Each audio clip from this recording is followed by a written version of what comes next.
Ẹ káalẹ́ o ẹ̀yin èèyàn mi gbogbo.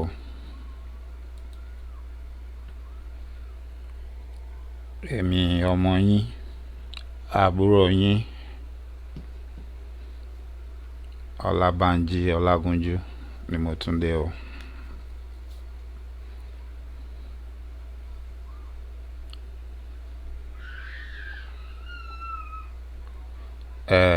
Mo mọ̀ pé àwọlé sùn la wà, mo sì mọ̀ pé ọ̀pọ̀lọpọ̀ nínú àwọn olólùfẹ́ mi wọ́n á ti wọlé lọ sùn, ṣùgbọ́n mo mọ̀ pé ìgbà tí wọ́n bá fi jí ní òwúrọ̀ ọ̀la wọ́n bá fọ́nrán yìí lórí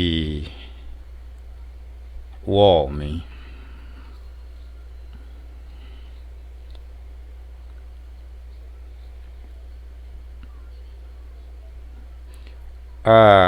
Ọ̀rọ̀ kan ń jà ràìnràìn nílẹ̀, ó sì ń kọ mí lóminú, ó sì ń ta mí lára gidigidi nítorí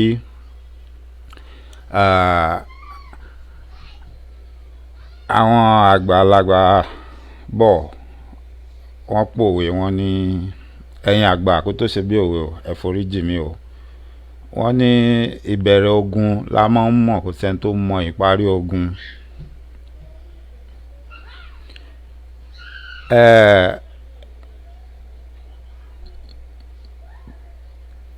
Ọ̀rọ̀ tí ń gbé mi nínú láti fi jọ́ mélòó kan sẹ́yìn, ṣùgbọ́n kí n tó wọ́n bá ọ̀rọ̀ náà bọ̀, mo kọ́kọ́ fẹ́ kí bàbá wa Fásọ̀rántì tí ìṣẹ̀lẹ̀ ṣẹlẹ̀ sí ọmọ wọn.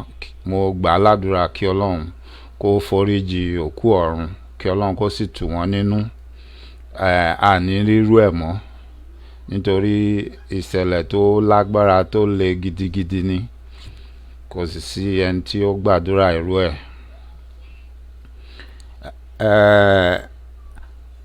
Àmọ́ mo rí kinní kan tó ń kọ mí lóminú nítorí ọ̀rọ̀ yìí ó ti ń yapa sí oríṣiríṣi ọ̀nà. Ó dàbí pé àwọn èèyàn kan wọ́n ti fẹ́ mú ọ̀rọ̀ yìí, wọ́n ti fẹ́ kí ọ̀rọ̀ ẹlẹ́yàmẹ̀yà àti tòṣèlú, wọ́n ti fẹ́ kí bọ̀ nínú.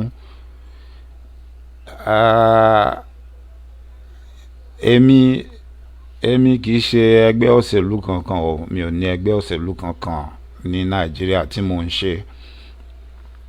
Àmọ́ ọ̀rọ̀ tó wà nílẹ̀ yìí ó gba sùúrù, nítorí mo wo àwọn fọ́nrán kan lórí YouTube tí mo sì rí àwọn méjì tí wọ́n náà wà níbi ìṣẹ̀lẹ̀ tó ṣẹlẹ̀, wọ́n fi ọ̀rọ̀ wá wọn lẹ́nu wò, ìyẹn awakọ̀ tó wa ọkọ̀ àti ọmọ tó tẹ̀lé ìyáàfin tí wọ́n ṣaláìsí. Ọ̀rọ̀ tí àwọn méjèèjì sì ń sọ jáde lẹ́nu tèmi gbọ́, ọ̀rọ̀ tó ń jáde lẹ́nu wọn, èmi ò gbọ́ bíkíbi tí wọ́n ti sọ pé àwọn mọ́lá darandaran ló pa. Ó wá ṣeé ṣe kó ní ibì kan tí wọ́n ti sọ tèmi ò tí ì rí o. Àmọ́ bí mo ṣe ń sọ̀rọ̀ yìí, àwọn méjèèjì sọ pé àwọn wà ń bẹ̀ nínú ọkọ̀ pẹ̀lú ìyáàfin. Àmọ́ wọn dárúkọ darandaran. Àmọ́ nínú gbogbo ọ̀rọ̀ tí mo ti ń gbọ́ kí n tó gbọ́ ìfọ̀rọ̀wánilẹ́nuwò àwọn méjì yìí, gbogbo ohun tí mò ń gbọ́ ni pé àwọn darandaran, àwọn Fúlàní ló pa ìyáàfin. Mo tún wá ṣàkíyèsí ohun kan. Mo rí pé àwọn tí ọ̀rọ̀ yìí ká lára jù, tí wọ́n ń pariwo ọ̀rọ̀ yìí, tí wọ́n ń lùlù ogun, tí wọ́n ń kọrin tó bá lè dogun kó dogun, tó bá lè dìjà kó dìjà, àwọn ẹ̀yà Ìgbò ló pọ̀ jù nínú àwọn tó ń pariwo ọ̀rọ̀ yìí.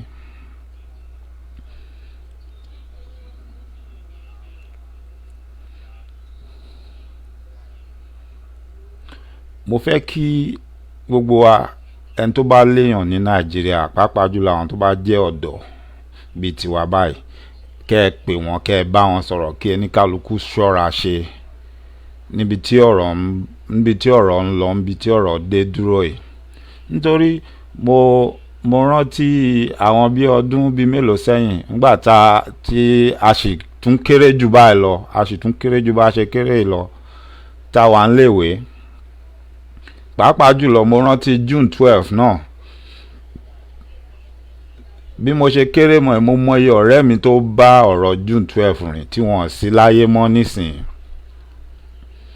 Tí n bá sì ń rántí àwọn ọ̀rọ̀ yìí, tí mo ń wo gbogbo nǹkan tó ń lọ lóde òní, ó máa ń bà mí nínú jẹ́ pé ṣé nǹkan tí àwọn kan kú lé lórí òun náà lélẹ́yìí. Ìgbẹ̀yìngbẹ̀yìn ìjà tí gbogbo wa ń jà ń gbà náà, ẹni tí gbogbo wa ń jà pé kán jẹ́ kó ṣèjọba, kó padà ṣèjọba, òun náà kú. Kíní ó ń kọ mí lóminú. Yàtọ̀ sílẹ̀ yìí, mo tún ti wà ní ipò pé mo rí ìlú méjì tó ń jà. Ìlú méjì tó ń jà, mo tún ti wà nípò pé mo wà ń bẹ̀, mo ṣàyọjúràn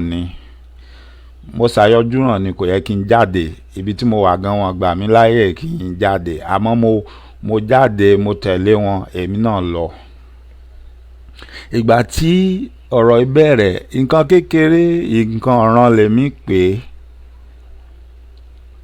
Ìgbà tọ́rọ̀ ìbẹ̀rẹ̀ tí wọ́n bẹ̀rẹ̀ sí yìnbọn, tí mo rí téèyàn ń ṣubú lápá ọ̀tún mi, tí wọ́n ń ṣubú lápá òsì níwájú mi lẹ́yìn, tèmi gan ò mọ ibi tá à ń sá sí mọ́, tí mò ń tọ̀ sára nínú ṣòkòtò wípé ṣé ikú dé náà lélẹ́yìí. Tí n bá rántí gbogbo ọ̀rọ̀ yìí, tí mo wá wo ohun tí ó ń lọ lọ́wọ́lọ́wọ́, ohun tó ń ṣẹlẹ̀ yìí, tí mò ń wo ohun tó ń ṣẹlẹ̀, tí mò ń wo ohun tó ń lọ lọ́wọ́lọ́wọ́, ó ń kọ mí lóminú, ó sì ń bà mí lẹ́rù. Ó ń kọ mí lóminú, ó sì ń bà mí lẹ́rù nítorí ìlú tá à ń sọ yìí, ọ̀pọ̀lọpọ̀ wa la ní èèyàn ń bẹ tí wọ́n pọ̀. Bàbá sì sí láyé nígbà tí wọ́n ja ogun àkọ́kọ́, ọ̀pọ̀lọpọ̀ wa la ti gbọ́ ìtàn tó ṣẹlẹ̀. Mo rántí láìpẹ́ láì jìnnà, bóyá bí ọdún kan àbí méjì sẹ́yìn, Charles Oputa, nígbà tí ọ̀rọ̀ àṣẹ Biafra tuntun ṣẹlẹ̀ àbí kò ṣẹlẹ̀, mo gbọ́ tí wọ́n ń fọ̀rọ̀ wá lẹ́nu wò, tó ń sọ̀rọ̀ tó ní nígbà yẹn àwọn kéré. Ó wá ń ṣàlàyé ohun tó ṣẹlẹ̀ ńgbà náà, ohun tí ojú wọn rí. Ó ń sọ pé àwọn máa ń pa aláǹgbá tà, àwọn èèyàn tí ò róúnjẹ jẹ, àwọn aláǹgbá táwọn bá rí àwọn á pa, àwọn á lọ tà fún wọn. Ẹ jẹ́ ká ronú sí i, kéèyàn máa jẹ aláǹgbá. Ogun ò rí bí iyán, kò rí bí àmàlà. Ogun ò rí bí iyán, kò rí bí àmàlà. Àwọn èèyàn tó sì ń da gbogbo ìlú sí rìbárìbo, tí wọ́n ń dá gbogbo wàhálà ilẹ̀, wọ́n mọ nǹkan tí wọ́n ń ṣe. Tó bá délẹ̀ tán, gbogbo wọn ó sá lọ, wọn ó kó ọmọ wọn kúrò ńlẹ̀. Ọmọ tálákà ni ó sì jìyà gbogbo ọ̀rọ̀ tó wà ńlẹ̀ tí wọ́n ń bá bọ̀ yìí.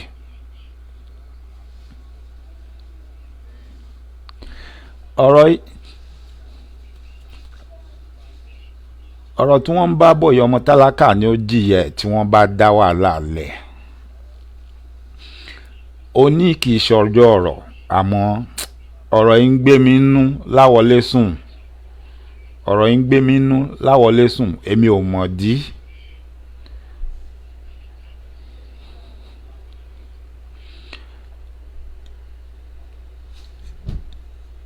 Ọkàn kan ń sọ fún mi pé mo ní láti sọ ọ̀rọ̀ ìlàlẹ̀ yìí, pé ẹni tó bá ní àbúrò, tó ní àwọn èèyàn ní Nàìjíríà tán jẹ́ bí ọ̀dọ́, àwọn ọ̀dọ́ tó jẹ́ pé ẹnikẹ́ni kàn lè sọ̀rọ̀ láti tì wọ́n síwájú láti dá wàhálà lẹ̀, kẹ́ ẹ pé wọ́n, kẹ́ ẹ bá wọn sọ̀rọ̀, kí wọ́n ṣọ́ra ṣe, kí wọ́n mọ̀ tẹ́tí sí ẹnikẹ́ni tó bá ń tì wọ́n pé kán lọ ṣe ohunkóhun.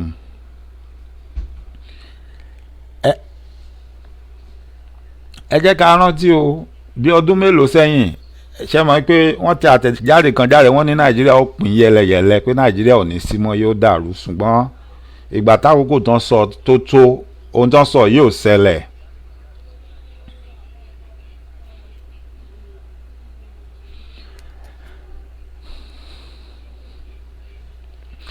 lẹ́yìn èyí àwọn kan ní àwọn ò ṣe mọ́, àwọn ń lọ, ààyè ò gbà wọ́n láti lọ.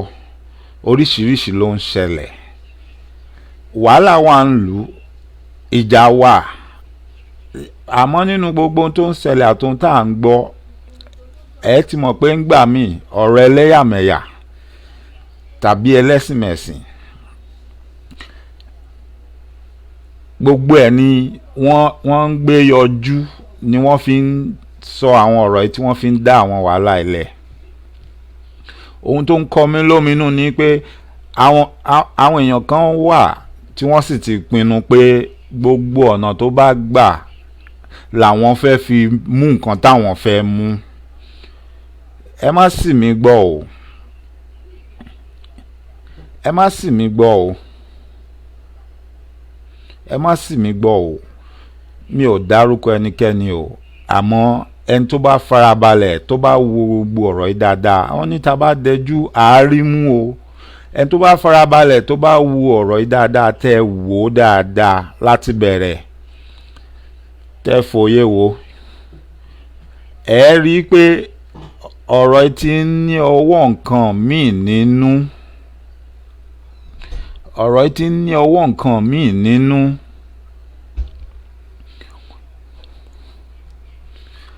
Ibi tọ́rọ̀ yìí sì ń lọ tó dé dúró yìí, ó dà pé àkókò ti tó fún gbogbo àwọn tán náà wọ́n ń ṣèjọba tán wà nù ìjọba gan, ohunkóhun tán bá lè ṣe sọ̀rọ̀ kán tètè bẹ̀rẹ̀ sí ṣe báyìí. Kán yé tijú ẹnikẹ́ni, ẹni tó bá yẹ kán gbé kí wọ́n gbé, ìwádìí tó bá yẹ kán ṣe kí wọ́n ṣe. Èwo ni kí àwọn ẹni ẹlẹ́ni kí wọ́n ṣiṣẹ́, kí wọ́n kán ṣe wàhálà, kán kó ọrọ̀ jọ, àbí kí wọ́n kọ́lé, kán wá láwọn fẹ́ lọ sinmi nílùú àbínibí, kán wá débẹ̀ káwọn kan lọ máa ká wọn mọ́, àbí kán ká wọn mọ́ lọ́nà kan máa pa wọ́n. Eléyìí ò bójú mu, eléyìí ò bójú mu, èyí ò bójú mu. Ó dàbí pé dídákẹ́ tí àwọn èèyàn dákẹ́, torí ó dàbí pé gbogbo ọ̀pọ̀lọpọ̀ gbà a máa ń fi ọ̀rọ̀ wa tá a bá fi ṣe ọ̀rọ̀ òṣèlú pé ẹgbẹ́ ti tèmi tí mò ń ṣe ló wà ń bẹ̀, kò sí nǹkan tán lè ṣe tí ò dáa, gbogbo ẹ̀ ní ò dáa, àbí ẹni tó wà ń bẹ̀ ẹlẹ́sìn kan lèmi àti mi ò fẹ́ sọ̀rọ̀, àbí ẹni tó wà ń bẹ̀ apá ibi tèmi ti wá ló ti wá, mi ò fẹ́ sọ nǹkan kan. Gbogbo eléyìí ò bójú mu, gbogbo eléyìí ò bójú mu. Tó bá délẹ̀ tán ọ̀rọ̀ ò ní rí báyìí mọ́, ọ̀rọ̀ ò ní rí báyìí mọ́. Ẹ jẹ́ kí n ṣe àpẹẹrẹ kan fún yín. Ẹ wo eré ìdárayá tá a máa ń wò, eré bọ́ọ̀lù, tí gbogbo wa bá ṣe máa ń jàjà ẹ̀sìn, tá à ń jàjà ẹlẹ́yàmọ̀yà, tá à ń jà gbogbo ẹ̀. Tó bá di pé orílẹ̀-èdè abínibí wa ó fẹ́ gbá bọ́ọ̀lù, kò sẹ́nikẹ́ni nínú wa tó rántí ìjà ẹlẹ́yàmẹ̀yà àbíjà ẹlẹ́sìnmẹ̀sìn mọ́ o. Gbogbo wa á sọ̀ra wa dìkan, á mọ̀ pariwo a fẹ́ kó orílẹ̀-èdè wa kó gbégbá orókè, bẹ́ẹ̀ ni àbí? Gbogbo wa á pẹnu pọ̀ sójú kan, á máa pariwo a ní a fẹ́ kó orílẹ̀-èdè wa kó gbégbá orókè. Àmọ́ tí wọ́n bá ti wá tún gbá eré ìdárayá tán, ẹ̀ńkálukú á tún di mùsùlùmí lèmi, ìgbàgbọ́ lèmi, haúsá nìwọ, ìgbò nìwọ. Ẹ jọ̀ọ́, eré ìdárayá tí à ń wò tí gbogbo wa tá a parapọ̀ tá a sọra adẹyọ kan, ṣé ó wúlò àbó níláárí ju ẹ̀mí èèyàn lọ ní ọ̀dọ̀ wa ni? Ṣé ó níláárí ju ẹ̀mí èèyàn lọ ni?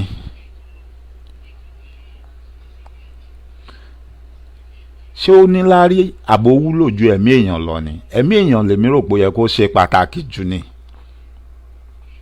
Nítorí nígbà míì èmi tí mò ń sọ̀rọ̀ yìí ọlọ́run ṣèkẹ́mi púpọ̀. Ọlọ́run ti ṣèkẹ́mi jù tó yẹ pé gbogbo ẹ̀ ni mo ti rí. Mo ti wà nú aburú tó jẹ́ pé ẹlẹ́sìn kejì ló yọ mí jáde ń bẹ̀. Àwọn ẹlẹ́sìn mi gan tó kọjá ń bẹ̀ ẹ̀ńkálukú wọ́n wá bí wọ́n ṣe lọ ni pé kò sí eléyìí tó kàn mí.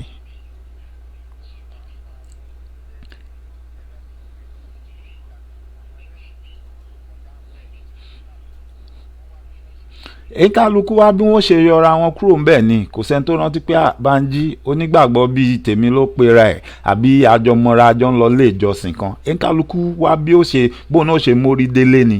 Àmọ́ ẹlẹ́sìn kejì ló dúró, kódà wọ́n tún ná torí òun ló dára ẹ̀bò mi mọ́lẹ̀ tó ní ẹ má lù mọ́ mo mọ̀ ẹni yìí kí lẹ̀ ń ná fún, eré ìdárayá tiẹ̀ ló ń ṣe jẹ́jẹ́, kí lẹ̀ ń ná fún. Ó sì gbé mi kúrò ńbẹ̀, ó ní kán fì mí lẹ̀ nípò òun mọ̀ mí.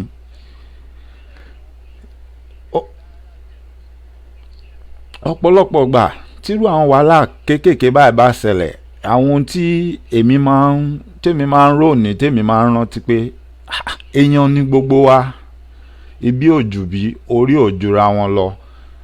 Kò sẹ́ni kankan tó mú ẹ̀sìn kankan wá látọ̀run o. Ilé ayé la dé ta ti ń mú ẹ̀sìn ta ti ń pínra wa. Ẹnì kankan ò sì mú ẹ̀yà kankan wá látọ̀run. Adélé ayé là ń pínra wa, là ń ṣera wa lẹ́lẹ́yàmẹ̀yà.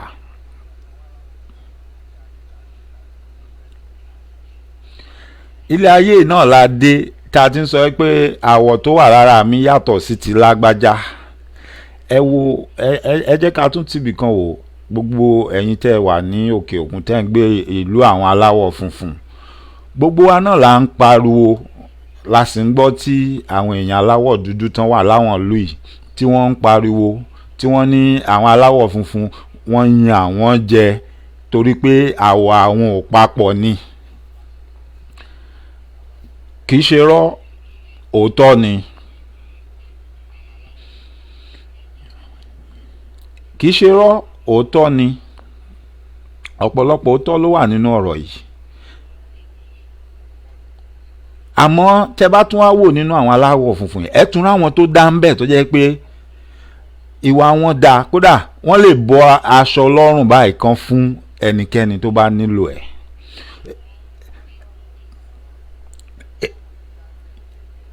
Èyí jẹ́ kó fi yé wa pé kí ni ẹ̀kọ́ àtinúlé wa, ìtọ́ni láti kékeré, òun ni ó ń fa gbogbo kínní. Irú ẹ̀mí àti ìwà tí òbí bá ń gbìn sínú ọmọ, òun ló ń fa àwọn kínní wáyé. Nítorí àwọn funfun kọ̀ọ̀kan tá à ń rí bí bàbá tẹ̀ ní wọn ọ̀pọ̀ tí wọ́n ń ṣe dáadáa yìí, ibì kan ṣáà ni ẹ̀mí tó ń gbénu wọn ti wá, tí wọ́n fi mọ̀ pé nǹkan yìí ò dáa, èmi ò lè ṣe pẹ̀lú wọn, báyìí lèmi ò ṣe. Ẹ mọ̀, àwọn tó sì ń ṣe aburú tí wọ́n ń sọ pé èmi o mo jù ẹ́ lọ torí pé àwọ̀ mi funfun ìwọ dúdú, ẹ̀mí tó ń gbénu wọn àti kékeré ni wọ́n ti gbìn sínú wọn. Àti kékeré ni wọ́n ti gbìn sínú wọn. Ohun tí mo fẹ́ fàyọ ni pé ẹ jẹ́ ká wá padà lọ síbi táwa ti wá. Ẹ wo àwa tá kì í ṣe funfun àti dúdú o, dúdú ni gbogbo wa. Gbogbo wa sì jọ gbà pé ilẹ̀ abínibí wa ní Áfíríkà tí wọ́n bí wa sí. Ẹ jẹ́ ká wá mú lọ sí Nàìjíríà. A tún gbà pé ilẹ̀ abínibí wa ní orílẹ̀-èdè Nàìjíríà. A wá mú, a jẹ́ kí òṣèlú kó pín wa wípé Haúsá ni àwọn eléyìí, Ìgbò ni àwọn eléyìí, Yorùbá ni àwọn eléyìí. A wá bẹ̀rẹ̀ ìjà wípé Yorùbá ń bá Haúsá jà, Ìgbò ń bá Yorùbá jà nínú ìlú kan náà, kò sí ẹni tí àwọ̀ ẹ̀ yàtọ̀ síra wọn nínú wa o, àwọ̀ kan ló jọ wà lára wa o. Ṣé rí pé ẹ̀kọ́ tí wọ́n ń kọ́ ẹ ní kálukú wa láti kékeré àti ìtàn àti àwọn nǹkan tí wọ́n ń sọ létí wa, òun ló ń fa àwọn kinní ìwáyé. Tàbá tún wá débi pé a bá lo àwọn irú nǹkan báyìí láti fi dá wàhálà lẹ̀ àbí láti fi ṣe nǹkan tí ò dáa, a lọ sórí ẹ̀sìn. A mọ̀ jàjà pé ìgbàgbọ́ lèmi, mùsùlùmí nìwọ, a lọ mọ balẹ̀ ìjọsìn ara wa jẹ́, a mọ̀ ja àwọn ìjà tí ò nídìí, pàápàá jùlọ tí àwọn olóṣèlú wọn bá ti ṣe tán tí wọ́n fẹ́ lò wá, tí wọ́n fẹ́ fi wá kó ìbò kí wọ́n lè wọlé. Àwọn tó ṣe pé tán bá wọlé tán, tára wọn nìkan ni wọ́n mọ̀ àti àwọn ọmọ wọn, wọn ò rántí ẹnikẹ́ni nínú wa. Èmi ò sọ pé gbogbo wọn o, àwọn kan wà nínú wọn tó dáa, àmọ́ àwọn tó dáa nínú wọn wọn pọ̀ tó àwọn tí ò dáa. Àwọn tí ò dáa ló pọ̀ jù. Ẹ jọ̀ọ́, gbogbo ẹni tó bá ní ọmọ àbí tó lábúrò àbẹ́gbọ̀n tán jẹ́ ọ̀dọ́ tí wọ́n wà ní orílẹ̀-èdè Nàìjíríà bàbá, ẹ jọ̀ọ́ mo bẹ̀ yín, ẹ pè wọ́n kí ẹ kálukú ẹ kìlọ̀ fún ẹni tí ẹ bá mọ̀. Tí ẹnikẹ́ni bá lùlù ogun àbí tán bá ní káwọn èèyàn jáde kán wá já gídígbò, kí ní kálukú kó dúró sínú ilé ẹ̀ o. Gbogbo àwọn tá à ń sọ wọn ò ní kó ọmọ wọn jáde o, wọn ò ní kó ẹbí wọn jáde, wọn ò ní kó ará ilé wọn jáde o. Ẹ rántí pọ̀pọ̀lọpọ̀ nu wọn ló ní private jet o, wọ́n sá lọ ni o. Ara àdí tán fi ń ra private jet jọ leléyìí o. Ọ̀pọ̀lọpọ̀ nu wọn ló ní private jet o. Ẹ jẹ́ kí n fún yín lápẹẹrẹ kan tó dáa. Sinimá kan wà tí wọ́n ṣe ní bí ọdún mélòó kan sí ẹ̀yìn ní ìlú Amẹ́ríkà, wọ́n ń pe title àti 2012 if I'm not mistaken ní title movie tí mo sọ yìí. Tẹ́ bá wò, wọ́n ṣe ń ṣe pé wàhálà dé, ìlú ń dàrú, gbogbo lẹ̀ ń wú, gbogbo lẹ̀ ń wó, omi ń rọ́bọ gbogbo nǹkan. Àmọ́ gbogbo àwọn olówó wọ́n ti ṣe kíni, wọ́n ti sanwó, gbogbo wọn ti ra àyè kalẹ̀ nínú spaceship tí ó gbé gbogbo wọn lọ sí space, nítorí pé àwọn ní àǹfààní láti mọ ohun tí ó ṣẹlẹ̀. Wọ́n ti sọ fún wọn, wọ́n sì ti múra. Ìgbà tí kíní tó bẹ̀rẹ̀ sí ṣẹlẹ̀, kálukú wọ́n ti lọ ń wọnú spaceship because wọ́n fẹ́ sá lọ nú space. Ohun tí mo fẹ́ fàyọ ni pé gbogbo àwọn èèyàn tá à ń sọ yìí, àwọn olówó yìí, àwọn olórí wọ̀nyí, kò ń ṣe olórí olóṣèlú ni mò ń sọ o, kò ń ṣe olórí olóṣèlú nìkan ni mò ń sọ, gbogbo olórí ni mò ń sọ. Olórí olóṣèlú àti àwọn olórí ilé ìjọ, kálukú wọn, ọ̀pọ̀lọpọ̀ wọn ló ní private jet. Tí wàhálà bá dé, gbogbo àwọn tó ń pariwo tó ń sọ pé ẹ mọ́ gbà, ẹ jagun, ẹ jà, ẹ dá nǹkan rú, gbogbo wọn ni ó sá lọ, kò sẹ́ni tí ó dúró, kò sẹ́ni tí ó dúró nu wọn o. Ọmọ mẹ̀kúnnù ni ó forí fa o. Ẹ̀yin àgbàlagbà tẹ̀sí wà láwùjọ wa, ẹ̀yin àgbàlagbà Yorùbá, kó tó ṣe bí òwe o, ẹ̀yin náà lẹ sọ pé àgbà yìí wà lọ́jà kórè ọmọ tuntun wọ̀ o. Ẹ̀yin àgbà Yorùbá, pàápàá jùlọ ẹ̀yin tẹ́ ẹ mọ̀gbà tí ogun èyí tó ṣẹlẹ̀, ogun abẹ́lé tó ṣẹlẹ̀ kọjá tó ṣẹlẹ̀, ẹ bẹ̀rẹ̀ sí pé àwọn ọmọ ìkẹ́mọ̀ ṣàlàyé fún wọn, kẹjẹ́ kọ́ mọ̀ pé ogun ò rí bí iyán, kò rí bí àmàlà o. Ẹ bẹ̀rẹ̀ sí ṣàlàyé fún wọn pé ogun ò rí bí iyán, kò rí bí àmàlà o.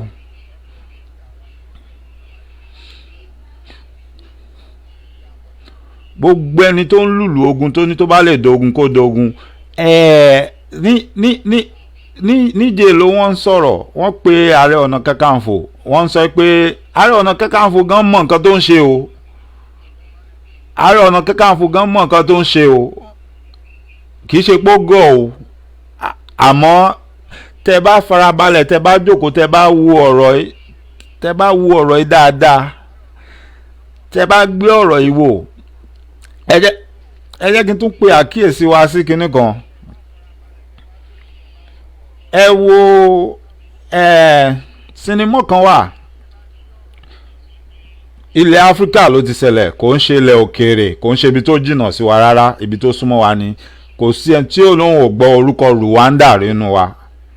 Rwanda áfíríkà ló wà. Ìwọ tó bá tí wò ó rí lọ wá kó wò ó. Wọ́n ń pe sinimá yẹn ní Hotel Rwanda. Hotel Rwanda. Ẹ lọ wo sinimá yìí. ìjà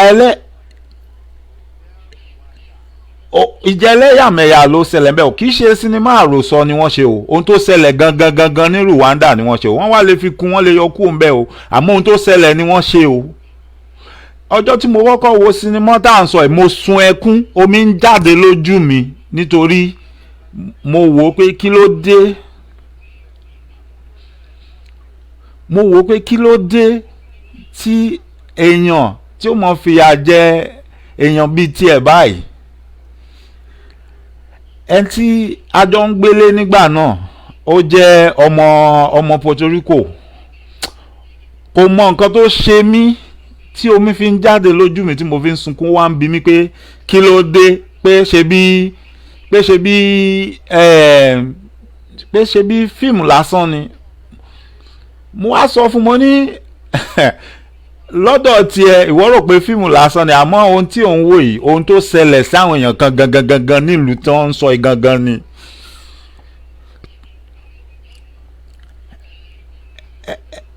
ẹ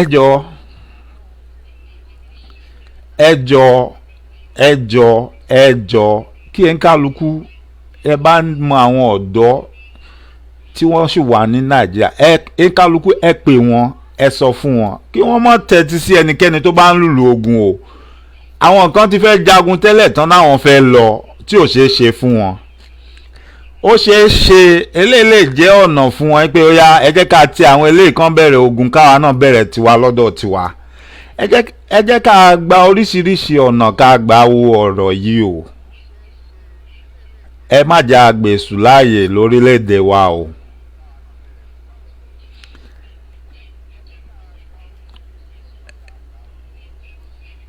Èyí tí màá wá sọ jù ń bẹ̀ ni pé ọ̀rọ̀ yìí ó ń fẹ́ àdúrà tọkàntọkàn àti òótọ́ ọ̀nù ni, kò ń ṣe ọ̀rọ̀ àdúrà pé onígbàgbọ́ ni mí, ẹni tó wà ń bẹ̀ mùsùlùmí ni, fúlàní ni àfẹ́. Ẹ jẹ́ ká yọ gbogbo eléyìí kúrò nínú ọ̀rọ̀ tó wà ńlẹ̀ yìí.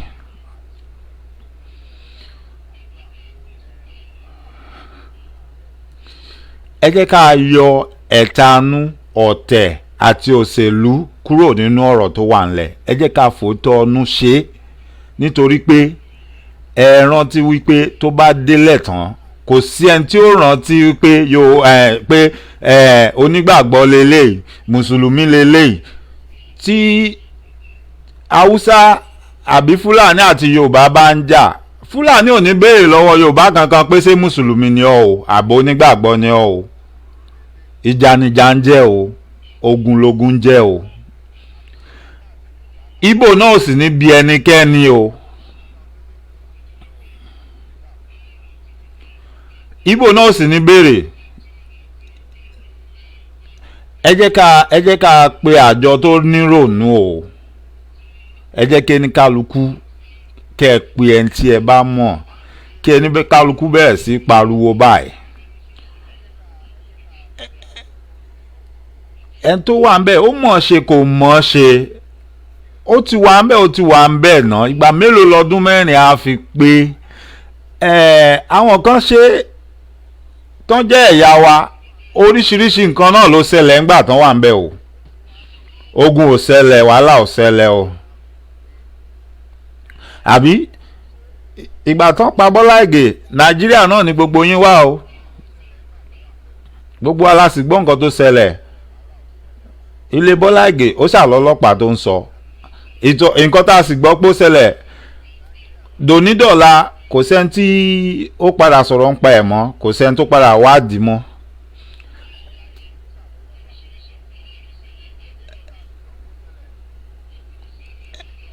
ẹ ẹ jẹ́ ká ṣọ́ra ṣe. Ẹ má jẹ́ káwọn kan kán mọ dọ́gbọ́n kán mọ rò pé gbogbo wa la gọ̀. Kò sí ẹni tó gọ̀ nù wa, gbogbo wa la gbọ́n. Ayé ìjọ wọ́n máa ń pe èdè kan tán bá fẹ́ búyàn, wọ́n ní ọbọ̀dànrè. A máa ń búra wa ń gbà wọn. A gbọ́ lẹ́nu àwọn èèyàn náà ni àwa náà mọ̀ wá búra wa ní orí ọbọ̀dànrè. Àmọ́ nísìn kò sọ́bọ̀ kankan ń dànrè mọ́. Gbogbo ọbọ̀dànrè gan-an wọ́n ti lajú. Ọ̀bọ tó wà ń dànrè gan ti wà nù zoo nsìn, ó ti ń jẹ ráìsì, ó ti ń jẹ gbogbo ẹ̀ o. Ọ̀bọ gan ti ń jẹ fried rice, ó ti ń jẹ plantain.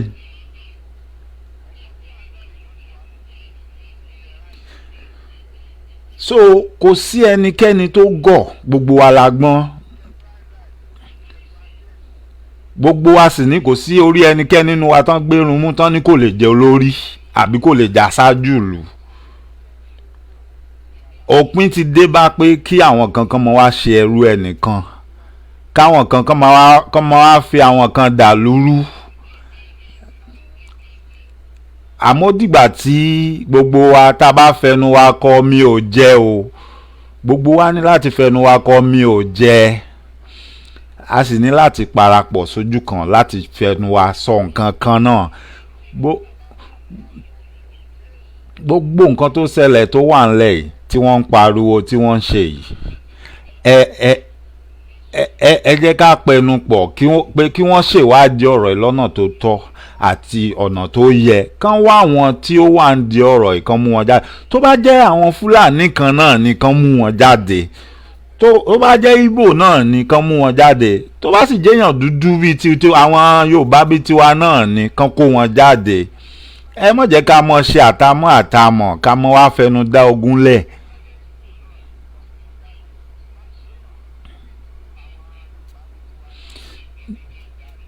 Nítorí ọ̀rọ̀ ẹnu àwọn èèyàn míì tí wọ́n tiẹ̀ mọ nǹkan tó ń ṣẹlẹ̀. Torí ó dàbí pé nísìnyí gan gbogbo ohun tó bá ti ṣẹlẹ̀ tí nǹkan kan bá ti ṣẹlẹ̀ báyìí Fúlàní ni o. Èèyàn náà làwọn tá à ń sọ yìí náà, ṣebí àwọn ẹni sì ti wà ń lu ìtìpẹ́ tá a ti jọ ń gbé.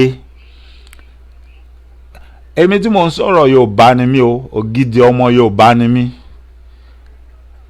Mi ò sì ṣàtọ̀rìn wá. Orí ni mo fi sọlẹ̀ sílẹ̀ Yorùbá. Ọmọ Yorùbá ògidì pọ́nbélé òun ni mí. Àmọ́ òótọ́ ọ̀rọ̀ ò ní kán má sọ òun. Òótọ́ ọ̀rọ̀ kò ní kán má sọ òun. Ibi tó bá yẹ kí èèyàn ti sọ òótọ́ kéèyàn sọ òótọ́ ń bẹ̀ o. Ìlú ò da, ìlú ò fararọ, òótọ́ ni. Àbòlú ó ń fàmójútó, bẹ́ẹ̀ ni. Àmọ́ ẹ mọ̀jà mú àtàmọ̀. Torí tá a bá mú àtàmọ̀ àti àtàmọ̀, tá a bá sọ òótọ́ ọnú ká fi wádìí ohun tó ń ṣẹlẹ̀, ká fi wá bá ṣe yanjú wàhálà tó ń ṣẹlẹ̀. Tá a bá ń fi rọ́mọ́rọ́ tá à ń fi wéra wọn, à ní rójú tú ọ̀rọ̀ tó wà ńlẹ̀ yìí o.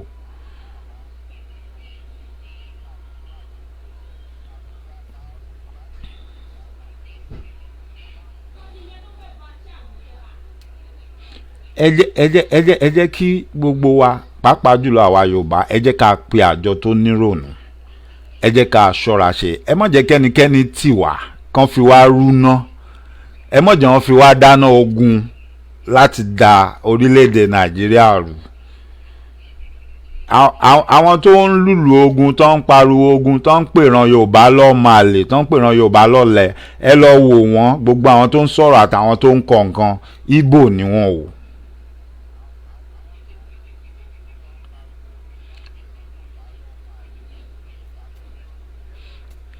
Ìgbò ni wọ́n o. Ẹ lọ ṣọ́ra, ẹ jẹ́ ká ṣọ́ra ṣe. ẹ mọ̀ ṣe bí wọ́n tẹ̀ ní Yorùbá gbọ́n, ṣe bọ́n la lọ́gbọ́n pé a gbọ́n gan. Àkókò tó táwa lo ọgbọ́n, àbí ọgbọ́n táwọn baba ńlá baba wa gbọ́n ṣé kò sí lára àwa ọmọ wọn ni. ẹ jẹ́ ká mọ́gbọ́n yìí ká yá lò ká fi yanjú ọ̀rọ̀ tó wà ńlẹ̀. ẹ jẹ́ ká lo ọgbọ́n yìí ká fi yanjú ọ̀rọ̀ tó wà ńlẹ̀. ẹ̀kọ́ ń gbóná ń fẹ́ sùúrù lọ̀rọ̀ tó wà ńlẹ̀. kò sí kánjúkánjú nínú ọ̀rọ̀ yìí. èmi gẹ́gẹ́ bí ọmọdé tara tèmi àti ojú tí èmi fi rí ọ̀rọ̀ yìí lèmi fi ń sọ ohun tí mò ń sọ. bíjà ṣẹlẹ̀ lọ́la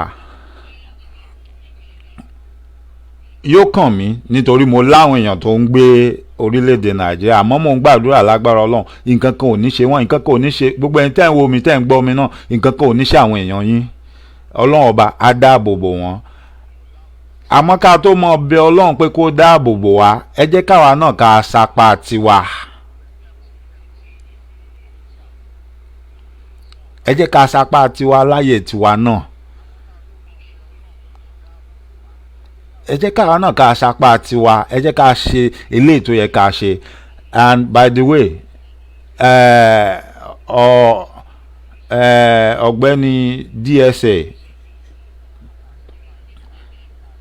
Dr. Sunday Adelaja, I want to appreciate you. I saw the video you did on this issue and I really appreciate everything you said. I appreciate the wisdom that God has given you and everything you said.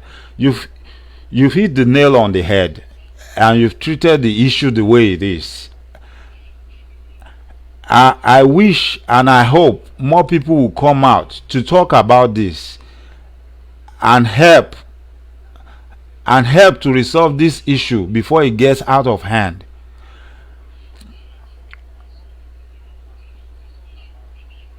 ọ̀rọ̀ mi ẹ̀yin tẹ́ bá ń gbọ́ nǹkan tí mò ń sọ yìí, tí ẹ bá mẹ́ni tí mò ń sọ, wọ́n ń pè ní Dr. Sunday Adelaja. Kò ń ṣe gbogbo nǹkan tó ń sọ náà ni mo tẹ̀lé ní gbogbo gbà o. Bá àwọn nǹkan kan wà nínú àwọn ọ̀rọ̀ ẹ̀ tí èmi máa ń rí tí mo mọ̀ pé ó mú ọpọlọ dání, ó sì dáa.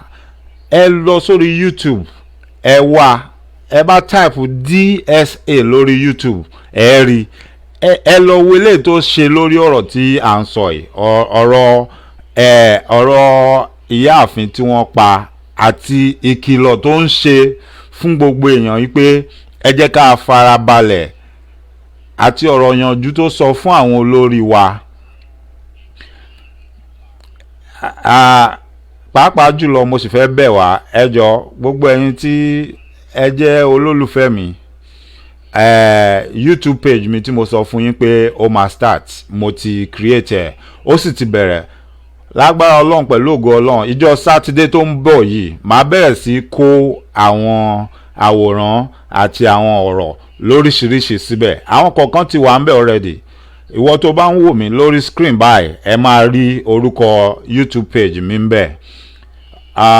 If you are watching me right now, like I promised that my YouTube page is going to come up soon, and as you can see on the screen, the name of my YouTube page is the Proverbial Drum of Wisdom. If you go to youtube.com and you search for the Proverbial Drum of Wisdom, you're going to see my videos in there. Starting from this Saturday, I'll start loading more YouTube videos. And like I said, my show is not based on politics, it's not based on religion. My show is a combination of so many things: social activities, sporting activities, and I'm going to touch on basic issues as it affects our lives. If I come across any news that I feel will be useful for any individual, I'm going to do something on it and put it on my YouTube page. Also, I'm going to continue running my Facebook page, and I need you. If you are interested in what we're doing, I need you to go to youtube.com and subscribe to my page, the Proverbial Drum of Wisdom. I don't have much in there right now because I had to pull down a lot of my old videos, because I had to shut down my old I had to shut down my old YouTube page due to some reasons. So the new YouTube page is up and running, and also on Facebook you can also look for my I have another page apart from my regular Facebook page. I have another page called the Proverbial Drum of Wisdom. On this platform on Facebook, what I do on there is I load inspirational stories up there. These are stories that you can read. You can read them to your children at night, because these are the things, these are the ways that we were brought up when we were growing up. They tell us inspirational stories. It helps us. It helps you develop your mind. So I implore you, please, you can visit my YouTube page. You can also visit my Facebook page. I have two Facebook pages. One is under my regular name, my usual name, Banji Olagunju. The other one is the Proverbial Drum of Wisdom. So both my YouTube page and my Facebook page goes by the Proverbial Drum of Wisdom. Also, if you have a business and you want to promote your business, as you can see on my screen, if you have advert, you can call me and talk to me, and we can see how we can place your advert while I'm streaming. Your advert can play on the side. I can put your banner on the side. So if you have any advert, you can call me and we can talk about it. So if you know anybody that you know can benefit from a show like this, I would like you to reach out to them and let them know. Also, if you have any topic that you want us to talk about, you can also send it to my inbox. If you want to apply live, if you want to appear live on my show, there is room for you. The platform is ready for all that. We can have a conference call where everybody's face can show up on the screen, and we can have a roundtable talk and discuss issues. So if you have any issues that you want us to talk about, or you have any news that you think is worthy of sharing with people, and you want to send it to my inbox for me to do a broadcast on it, please send it forth. I'll be more than glad to do justice to that for you. This is just the beginning, and don't hesitate to send in your criticism. I'm open to constructive criticism. As long as it's constructive, I will appreciate it. I just don't want any bullying or any cursing. As long as it's not cursing and it's not bullying, I will appreciate it. It will help me to develop and to do better. On this note, I'm gonna stop tonight. I look forward to seeing you tomorrow evening, and also don't forget, Saturday we're gonna have another talk show. So until I see you again, I remain your friend, Banji Olagunju. And please don't forget, if you have anybody in Nigeria, every young boys and girls out there, this is the time to reach out to them. Call them and talk to them. Tell them not to let anybody use them to cause mayhem, to cause chaos in that country. It's a lot going on right now, and so some people are hell-bent on using the youth to destabilize that country. This is the time for everybody to call and warn their words. Warn your friends, warn your brothers, warn your sisters. Tell them. I'm saying this because I've seen this play before. I've watched it in real life story movies. I've seen it in real life. I've witnessed it firsthand, and I know what this could cause. So please, please and please, as I'm talking to you right now, I'm having a flashback, and I'm still remembering how people were falling down in front of me, beside me, and behind me. And I thank God that I'm alive today. I do not want anybody to witness what I saw then, because I know it's not a good thing. It's not a good experience. So please, and please, if you know anybody, any youth out there in Nigeria that you know is susceptible to these people, that they can use them to cause mayhem, to cause havoc, please call them and talk to them, because these people, they have their private jets, they have their money, they don't care about anybody. All they want to do is just cause mayhem so that they can have their way, and if they can't have their way, then there should be no peace. So it's time to talk to your words. Talk to everybody you know to stay away from trouble. Everybody should stay away from trouble. Don't allow these people to use you. These people, these youth that we're talking about, tomorrow they can become the leaders. We don't want to lose them now. So please, let's call them and talk to them. Let nobody use religion or tribalism to separate us. We are all one. We're all one. Enough is enough. It is time. We tell them no. We speak with one voice. It's only the poor masses that are dying, that are suffering. These people are not suffering. They are not dying. Their children are enjoying. They are flying in their private jet to go to anywhere they want to go to. It's only the poor masses that are suffering. So please, people, once again, a big shout out to Dr. Sunday Adelaja. I appreciate everything you did on this issue. Here, I'm going to round up tonight, and I hope to see you tomorrow. Until I come back your way tomorrow, I say have a blessed night. Good night.